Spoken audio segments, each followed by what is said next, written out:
శ్రీ సాయినాథాయ నమః. శ్రీ సాయి సచ్చరిత్రము 3వ రోజు పారాయణం.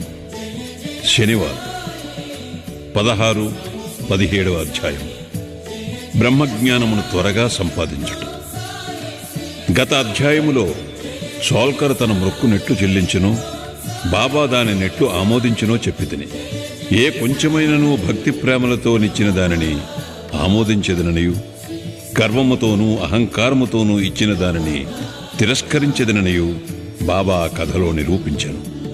బాబా పూర్ణ సచ్చితానంద స్వరూపుడగుటచే కేవలం బాహ్యతంతును లక్ష్యపెట్టేవారు కారు.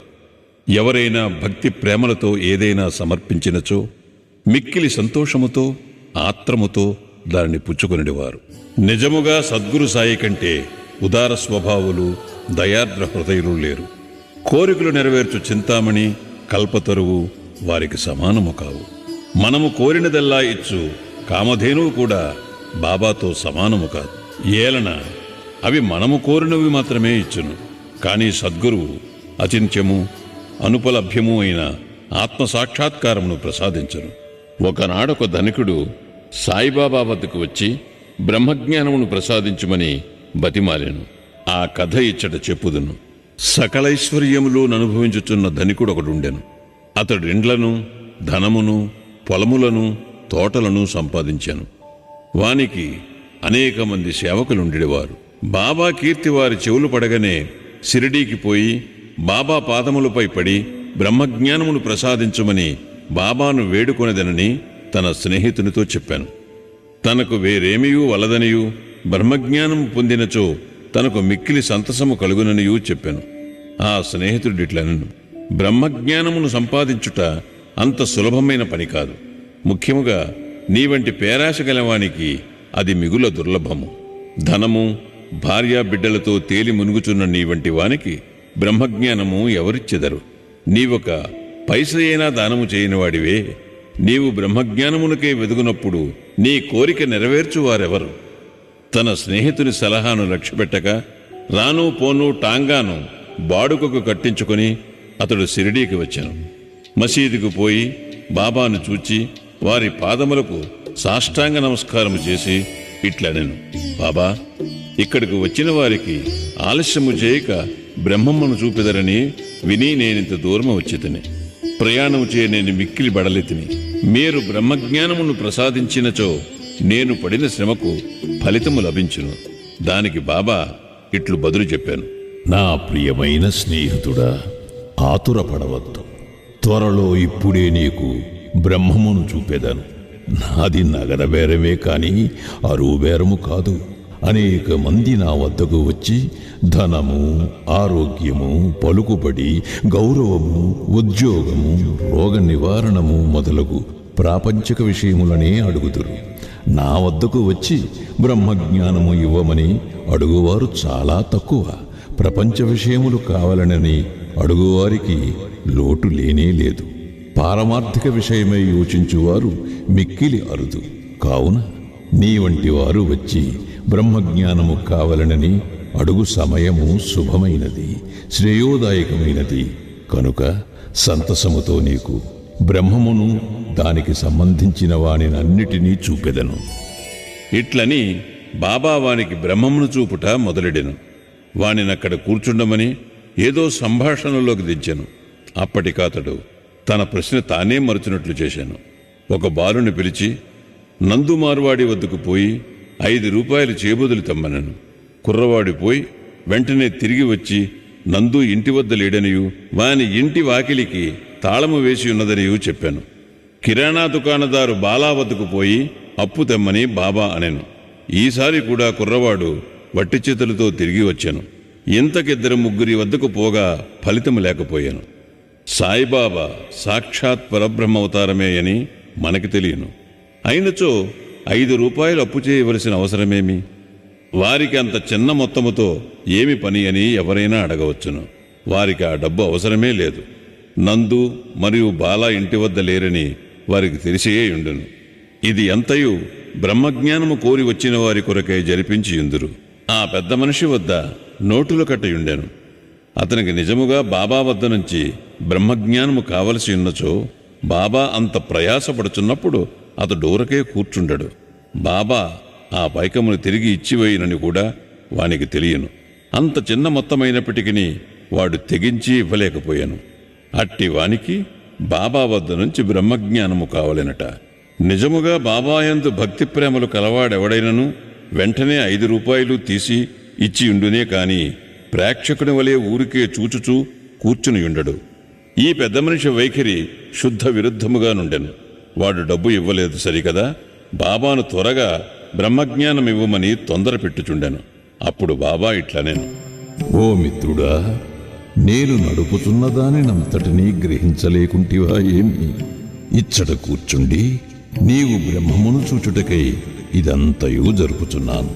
సూక్ష్మముగా విషయమిది. బ్రహ్మమును చూచుటకు 5 వస్తువులు సమర్పించవలను. అవి ఏమనా? పంచప్రాణములు, పంచేంద్రియములు, మనస్సు, బుద్ధి, అహంకారము. బ్రహ్మజ్ఞానము లేదా ఆత్మసాక్షాత్కారమునకు పోవు దారి చాలా కఠినమైనది. అది కత్తివాదరవలే మిక్కిలి పొదునైనది. అట్లనుచు బాబా ఈ విషయమునకు సంబంధించిన సంగతులన్నీ చెప్పెను. వానిని క్లుప్తముగా ఈ దిగువ పొందుపరచితిమి. బ్రహ్మజ్ఞానము లేదా ఆత్మ సాక్షాత్కారమునకు యోగ్యత. అందరూ తమ జీవితములో బ్రహ్మమును చూడలేరు. దానికి కొంత యోగ్యత అవసరం. ముముక్షుత లేదా స్వేచ్ఛనందుటకు తీవ్రమైన కోరిక. ఎవడైతే తాను బద్ధుడనని గ్రహించి బంధనముల నుండి విడివిడుటకు కృతనిశ్చయుడై శ్రమపడి ఇతర సుఖములను లక్ష్యపెట్టక దానిని పొందుటకై ప్రయత్నించునో వాడు ఆధ్యాత్మిక జీవితమునకు అర్హుడు. విరక్తి లేదా ఇహపర సౌఖ్యములందు విసుగు చెందుట, ఇహపరలోకములందు గల గౌరవములకు విషయములకు విసుగు చెందిన గాని పారమార్థిక రంగములో ప్రవేశించుటకు అర్హత లేదు. అంతర్ముఖత. మన ఇంద్రియములు బాహ్యమును చూచుటకే భగవంతుడు సృజించియున్నాడు. కనుక మనుష్యుడెప్పుడునూ బయటనున్న వానిని చూచును. కాని ఆత్మసాక్షాత్కారము లేదా మోక్షమును కోరువాడు దృష్టిని లోపలికి పోనిచ్చి లోలున్న ఆత్మను ఏకధ్యానముతో చూడవలయను. పాప విమోచన పొందుట. మనుష్యుడు దుర్మార్గ మార్గము నుండి బుద్ధిని మరలించనప్పుడు, తప్పులు చేయుట మాననప్పుడు, మనస్సును చెలింపకుండా నిలబెట్టలేనప్పుడు జ్ఞానము ద్వారా కూడా ఆత్మసాక్షాత్కారమును పొందలేడు. సరి అయిన నడవడి. ఎల్లప్పుడూ సత్యమును పలుకుచు, తపస్సు చేయుచు, లోన చూచుచు బ్రహ్మచారిగా నుండిన గాని ఆత్మసాక్షాత్కారము లభించదు. ప్రియమైన వాని కంటే శ్రేయస్కరమైన వానిని కోరుట. లోకములో 2 తీరుల వస్తువులున్నవి. ఒకటి మంచిది, రెండవది ప్రీతికరమైనది. మొదటిది వేదాంత విషయములకు సంబంధించినది, రెండవది ప్రాపంచిక విషయములకు సంబంధించినది. ఈ రెండునూ మానవుని చేరును. వీనిలో ఒకదానినే అతడు ఎంచుకునవలను. తెలివిగలవాడు మొదటి దానిని అనగా శుభమైన దానిని కోరును. బుద్ధి తక్కువవాడు రెండవ దానిని కోరును. మనస్సును ఇంద్రియములను స్వాధీనమందుంచుకునుట. శరీరము రథము, ఆత్మ దాని యజమాని. బుద్ధి ఆ రథమును నడుపు సారథి. మనస్సు కళ్ళెము, ఇంద్రియములు గుర్రములు. ఇంద్రియ విషయములు వాని మార్గములు. ఎవరికి గ్రహించు శక్తి లేదో, ఎవరి మనస్సు చంచలమైనదో, ఎవరి ఇంద్రియముల అస్వాధీనములో ఉండునో వాడు గమ్యస్థానమును చేరలేడు. చావు పుట్టుకుల చక్రములో పడిపోవును. ఎవరికి గ్రహించు శక్తి గలదో, ఎవరికి మనస్సు స్వాధీనమందున్నదో, ఎవరి ఇంద్రియములు స్వాధీనమందుండునో, ఎవడు తన బుద్ధిని మార్గదర్శిగా గ్రహించి తన మనస్సును పగ్గముతో లాగి పట్టుకొనగలడో వాడు తన గమ్యస్థానమును చేరగలడు, విష్ణుపదమును చేరగలడు. మనస్సును పావనము చేయుట. మానవుడు ప్రపంచంలో తన విధులను తృప్తిగా ఫలాపేక్ష లేకుండా నిర్వర్తించని ఎడల అతని మనస్సు పావనము కాదు. మనస్సు పావనము కానిదే అతడు ఆత్మసాక్షాత్కారము పొందలేడు. పావనమైన మనస్సులోనే వివేకము, వైరాగ్యము మొలకలెత్తి క్రమముగా ఆత్మసాక్షాత్కారమునకు దారితీయును. అహంకారము రాలిపోనిదే, లోభము నశించనిదే, మనస్సు కోరికలను విడిచిపెట్టనిదే ఆత్మసాక్షాత్కారమునకు అవకాశము లేదు. దేహమే నేననుకునుట గొప్ప భ్రమ. ఈ అభిప్రాయమందు అభిమానముండుటయే బంధమునకు కారణము. నీవు ఆత్మసాక్షాత్కారమును కాంక్షించినచో ఈ అభిమానమును విడువవలను. గురువు యొక్క ఆవశ్యకత. ఆత్మజ్ఞానము మిక్కిలి సూక్ష్మము గూఢము అయినది. ఎవ్వరైనను తమ స్వశక్తిచే దానిని పొందుటకు ఆశించలేరు. కనుక ఆత్మసాక్షాత్కారము పొందిన గురువు సహాయము మిక్కిలి అవసరము. గొప్ప కృషి చేసి శ్రమించి ఇతరులివ్వలేని దానిని అతి సులభముగా గురువు నుండి పొందవచ్చును. వారా మార్గమందు నడిచి ఉన్నవారు కావున శిష్యుని సులభముగా ఆధ్యాత్మిక ప్రగతిలో క్రమముగా ఒక మెట్టు మీద నుంచి ఇంకొక పైమెట్టునకు తీసుకుని పోగలరు. భగవంతుని కటాక్షము ఇది అన్నిటికంటే మిక్కిలి అవసరమైనది. భగవంతుడు తన కృపకు పాత్రులైన వారికి వివేకమును వైరాగ్యమును కలుగజేసి సురక్షితముగా భవసాగరము నుండి తరింపచేయగలడు. వేదములు అభ్యసించుట వల్ల గాని, మేధాశక్తి వల్ల గాని, పుస్తక జ్ఞానము వల్ల గాని ఆత్మానుభూతి పొందలేరు. ఆత్మ ఎవరిని వరించునో వారే దానిని పొందగలరు. అట్టివారికే ఆత్మ తన స్వరూపమును తెలియజేయునని కఠోపనిషత్తు చెప్పుచున్నది. ఈ ప్రసంగము ముగిసిన పిమ్మట బాబా ఆ పెద్ద మనిషి వైపు తిరిగి, అయ్యా, నీ జేబులో బ్రహ్మము 50 5 రూపాయల నోట్ల రూపముతో నున్నది. దయచేసి దానిని బయటకు తీయుము. ఆ పెద్ద మనుష్యుడు తన జేబు నుంచి నోట్ల కట్టను బయటికి తీశాను. లెక్క పెట్టగా సరిగ్గా 25 10 రూపాయల నోట్లుండెను. అందరూ మిక్కిలి ఆశ్చర్యపడేది. బాబా సర్వజ్ఞతను చూచి వాని మనస్సు కరిగెను. బాబా పాదములపై పడి వారి ఆశీర్వాదమునకై వేడెను. అప్పుడు బాబా ఇట్లనెను, నీ బ్రహ్మపు నోట్ల కట్టలను చుట్టిపెట్టు. నీ పేరాశను లోభమును పూర్తిగా వదలనంత వరకు నీవు నిజమైన బ్రహ్మమును చూడలేవు. ఎవరి మనస్సు ధనమందు, సంతానమందు, ఐశ్వర్యమందు లగ్నమయ్యున్నదో వాడా అభిమానమును పోగొట్టుకొనంత వరకు బ్రహ్మమునెట్లు పొందగలడు? అభిమానమనే భ్రమ ధనమందు తృష్ణ, దుఃఖమును సుడిగుండము వంటిది.